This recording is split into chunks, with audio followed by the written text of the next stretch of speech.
силердин мындайда бизде любой окуу жайда ар бир адистин кафедрасы болот. Ошол кафедрада бүт силердин окуу тарбия иштерин үйрөтөт. Ошол жерге кайрыласыңар, ошол жерде бүт жанагы курсовой болобу, реферат болобу, экзамен болобу, ошол жерде чечесиңер, кураторлор ошол жерде отурат. Кыскасы деген ошол кафедра менен жашайсыңар. 11 база келди, 2 жыл силер биз менен бирге ошо окуп, тарбияланып, ушул жерде практикалар, башкалар баары бирге өтөбүз. Ошон үчүн деген биздин кафедра педагогика жана окутуунун усулу кафедрасы.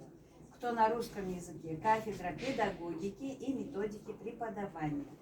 Значит, сразу преподаватели у нас опытные, не первый год работает. Медицина дегенде дилежеке деп турасыңар. Так, музыка, сүрөт, эстегениңерде бул эжекеңер эстешиңер керек. Нурилла Казбековна Исманова эжекеңер. Тил өтөсүңөр, математика дегенде. Тилде үйрөткөндө силер деген Мамбеталиева, Гүлшайыр, Мухтарбековна эжекеңер менен иштейсиңер.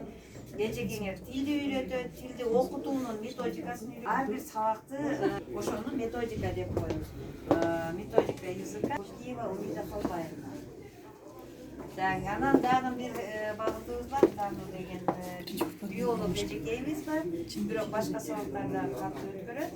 Бул Инамова Ашыкхан эжекейибиз. Жаш эжекей, анан жаш экенде бир жолу достук алган. Эжекейдин тажрыйбасы көп, эжекей күчтүү эжекей. Ошон үчүн деген кандай суроолор болсо чечип бергенге биз аракет кылабыз. Дагы бир эжекейбиз бар. Таппай койдум.